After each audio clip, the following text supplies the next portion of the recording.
Le tout dernier panel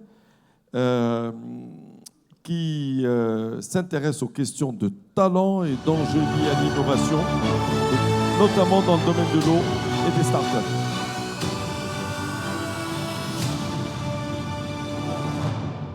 Quatre intervenants pour ce panel. Rita El Hlou, s'il vous plaît. Estelle Brakianov. Sébastien Avis et Hamza El-Areichi. Venez, mesdames, venez, messieurs.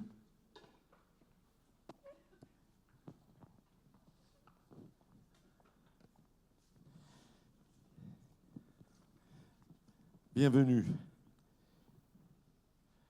Vous avez des micros, vous avez vu, on a été à un bon rythme jusqu'à présent, il va falloir qu'on continue ensemble. Je vais commencer, tiens, par Rita. Rita El Hlou, administratrice de l'École centrale à Casablanca, administratrice de nombreuses entreprises, extrêmement engagée au sein de la CGM, ancien membre de la commission qui a travaillé sur un nouveau modèle de développement au Maroc et avec un engagement très fort dans la société civile. Je me permets de donner plus d'informations sur les Marocains parce que je les connais un peu mieux. Mais en même temps, c'est une manière de les challenger pour aller chercher ce qu'il y a de mieux pour nos invités français. Ma chère Rita, moi, j'aimerais juste parler d'un sujet. Pour réaliser nos projets, nos ambitions, le Maroc a décidé de faire un choc de compétitivité, d'aller chercher un choc de compétitivité.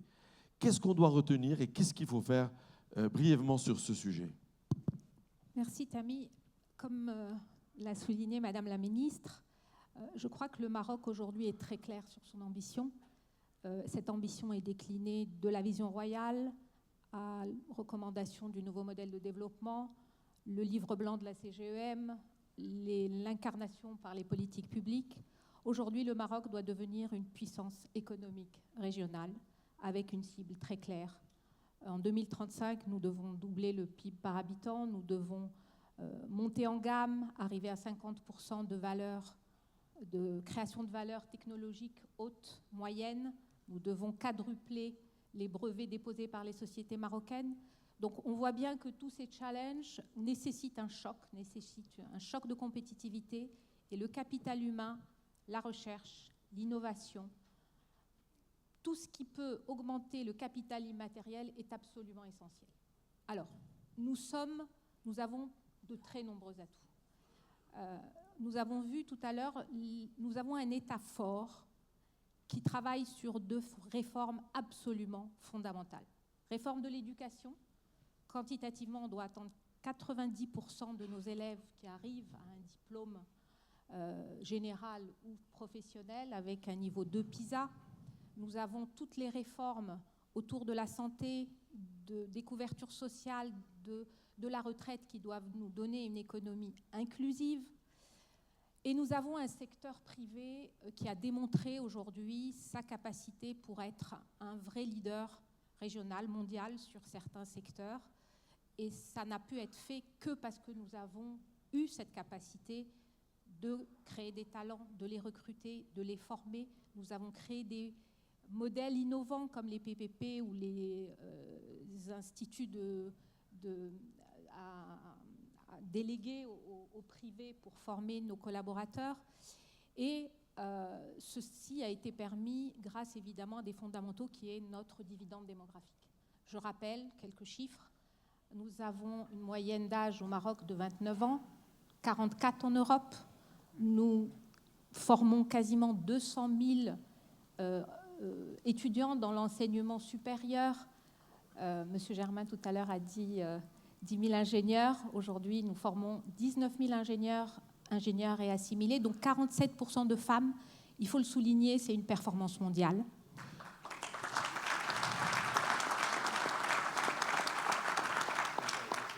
Et nous avons dans le dernier plan digital programmé la formation de 100 000 acteurs digitaux en 2030 entre l'upscale, le rescale et le primo-emploi.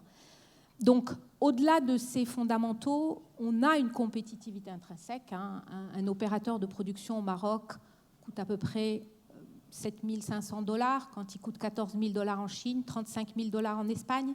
Et ce n'est pas simplement parce qu'il est en bas de la chaîne productive. Aujourd'hui, des entreprises de services, je citerai celle que je connais le mieux, Majorel ou Téléperformance, arrivent à produire un service de qualité mondiale, parmi la meilleure qualité mondiale, avec une capacité à le produire entre 30 et 50% moins cher. Donc on voit bien que nous avons des atouts certains, nous avons une collaboration et une coopération qui nous a permis de faire beaucoup de choses.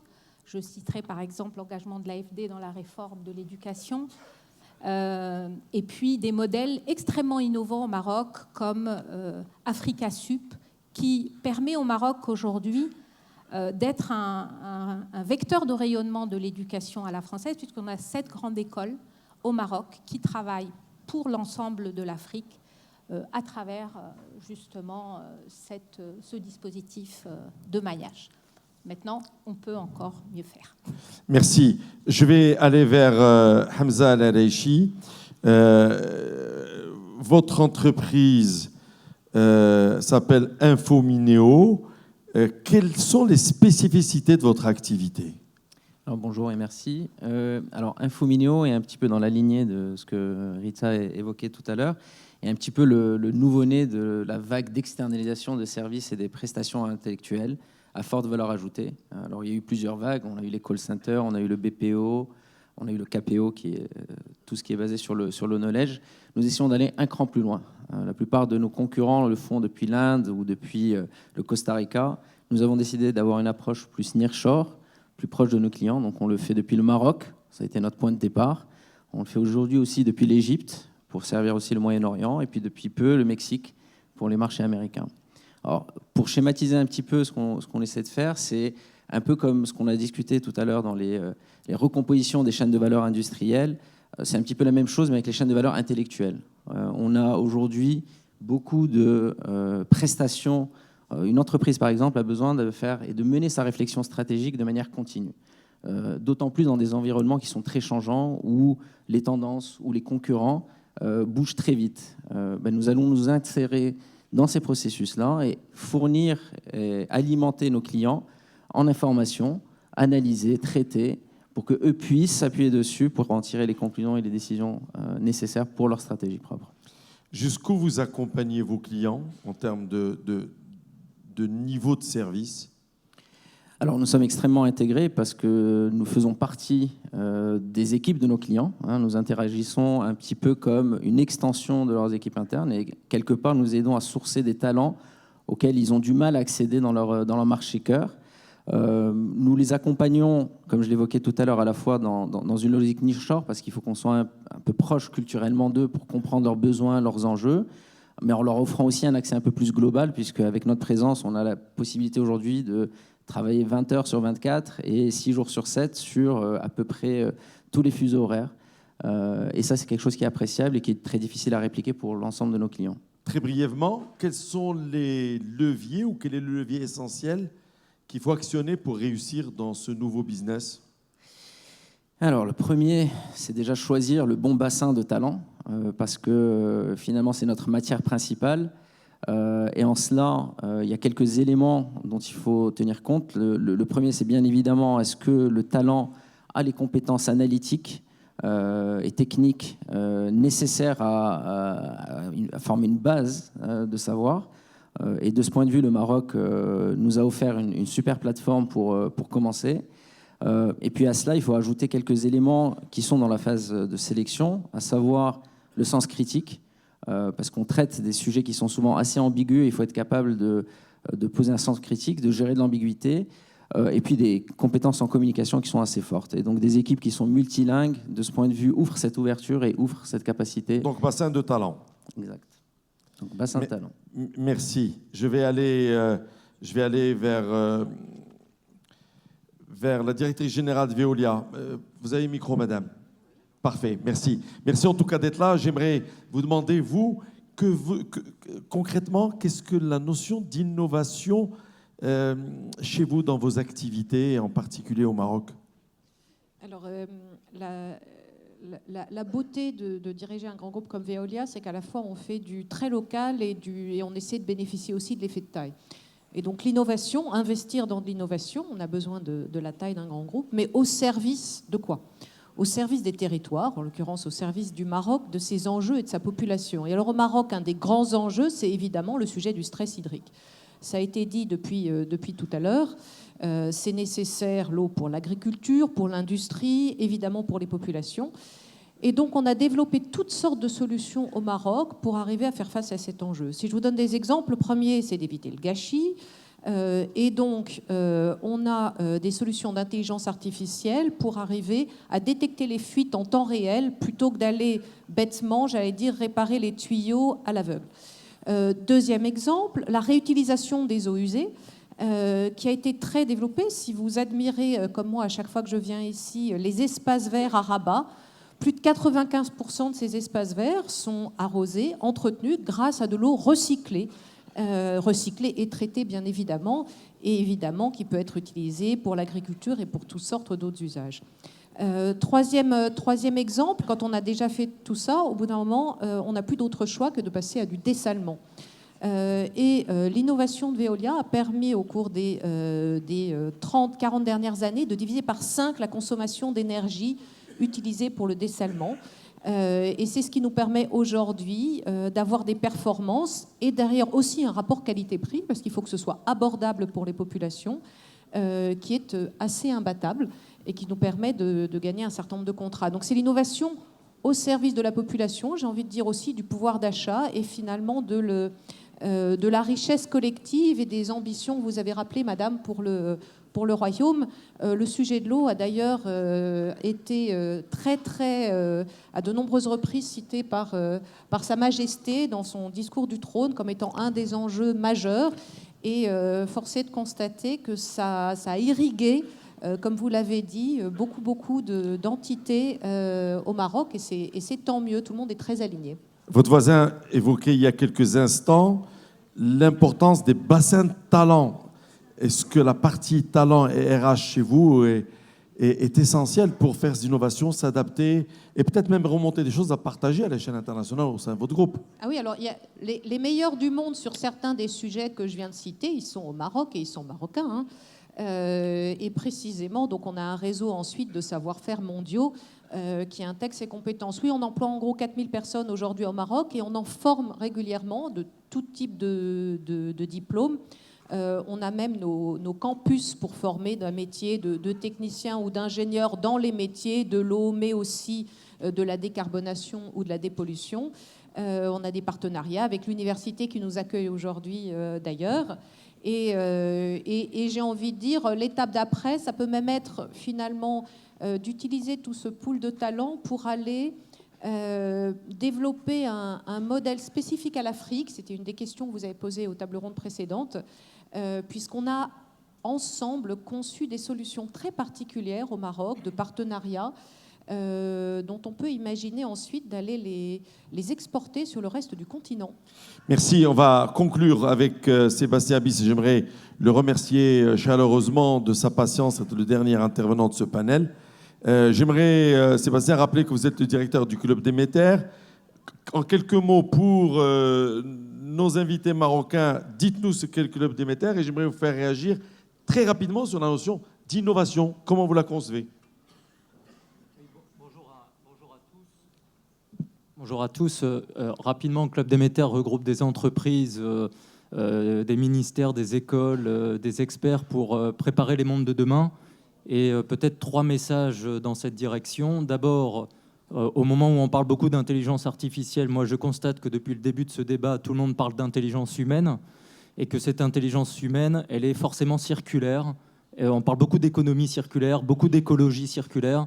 N'oublions pas que la plus grande circularité à maintenir dans le monde de demain, c'est de l'intelligence. Et on parle en étant dans une université. En 2050, les étudiants qui sont ici, qui ont 25 ans, ce seront eux qui seront aux manettes. Donc investir dans l'éducation et investir dans ces jeunes, c'est forcément préparer un meilleur avenir. Et à ce sujet, je voudrais rappeler que l'une des innovations à cultiver, c'est une question autour des tempéraments. L'audace d'entreprendre, par exemple, dans un monde compliqué, il faut cultiver cette ardeur joyeuse et l'audace d'entreprendre. Je crois qu'il ne faut pas avoir de tabou autour de ça, et tout ce qui a été dit jusqu'à présent me semble aller dans ce sens. Deuxième message autour de l'innovation, ne pas oublier que l'innovation, c'est dans un monde compliqué et volatile, c'est d'abord et avant tout de la constance. Il faut revaloriser la constance. L'une des grandes innovations, ça consiste à savoir faire ce qu'on fait très bien, de manière répétitive dans un monde complexe et chaotique parfois. Et donc, les startups n'ont pas le monopole de l'innovation. Parfois, des entreprises, depuis très longtemps, innovent.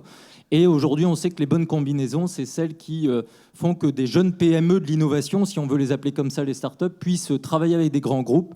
Mais l'innovation, ce n'est pas forcément le neuf. L'innovation, la constance, me semble un mot important. Et puis, troisième chose, peut-être insister sur le fait que quand on parle de compétitivité, il ne faut pas oublier qu'évidemment la durabilité est quelque chose de stratégique sur lequel nous devons prendre comme direction. Madame la ministre a parlé de coopétition, et c'est vrai que cette coopétition, cette compétitivité, c'est la durabilité, mais pas oublier la profitabilité des entreprises, qu'elles soient petites ou grandes. Et donc pas perdre de vue, et je pense que dans les écoles c'est quelque chose qu'on doit enseigner, que pour investir dans le vert, il ne faut pas être dans le rouge économiquement, et que pour investir dans le vert à long terme, si on est dans le rouge économiquement à court terme, ce n'est pas possible. Donc produire n'est pas un tabou, et l'audace d'entreprendre doit être cultivée chez les plus jeunes. Alors ça veut dire quoi? Quel est le modèle? Sébastien, moi j'aime beaucoup cette idée de rouge et de vert, parce qu'on doit faire son choix, mais quel est le modèle? Non, mais le modèle, c'est précisément de combiner plus que jamais dans le monde de demain. Combiner entre secteurs d'activité, pour les sujets de l'eau, pour les sujets de l'énergie, de l'alimentation dont on a parlé cet après-midi. Combiner plus que jamais. Personne n'a le monopole de ce qu'il faut faire tout seul. Donc il faut combiner les solutions, combiner les générations. Et je me permets de le dire, combiner à l'international, parce que ensemble, on va forcément plus loin et on va de manière plus profonde dans les sujets complexes. Merci beaucoup, j'apprécie. Merci. Allez, on va conclure avec Rita Lhalou à mes côtés. Là, le mot était faire ensemble à l'international, la notion de coopération. Qu'est-ce qu'on devrait imaginer comme champ et comme ouverture possible pour la coopération? Parce qu'on s'est dit tout à l'heure, il faut faire un choc de compétitivité. On a compris. La coopération, quelle est sa place? Alors, moi, j'en vois une qui est très, très claire, que nous devons impérativement développer pour accélérer justement ce capital immatériel. C'est le fait de travailler ensemble. Aujourd'hui, on a un public qui fait son travail, on a un secteur privé qui fait son travail, mais ensemble, il faut qu'on rentre dans des nouveaux modèles qui sont les espaces de recherche, d'innovation, d'incubation, d'excellence pour fournir à l'industrie des espaces différents, nouveaux. Ce qu'on appelle en général le tiers secteur, c'est ces entreprises qui n'ont pas forcément de capital, qui peuvent être des entreprises à mission, des PPP, des agences de développement, qui travaillent comme le privé, qui sont agiles et créatives comme les startups, mais qui ont la stature et la profondeur du public. Et ces espaces, nous en avons maintenant quelques-uns au Maroc. Je citerai par exemple l'université dans laquelle nous sommes, je citerai Startgate à Ben Guerir, je citerai l'alliance entre le groupement des écoles centrales avec ses 45 laboratoires de recherche. Et nous avons des choses à développer en coopération parce que la France nous inspire dans tous ces espaces. Et nous serions très, très heureux de continuer à nous développer dans cette vision pour un Maroc encore plus puissant, ouvert sur l'Afrique, sur la façade atlantique, sur le BENA, avec nos partenaires stratégiques dont la France fait évidemment en tout premier lieu partie. Je vous remercie. Merci beaucoup. Mesdames, Messieurs, je vous prie de remercier ce panel. Merci mesdames, merci messieurs.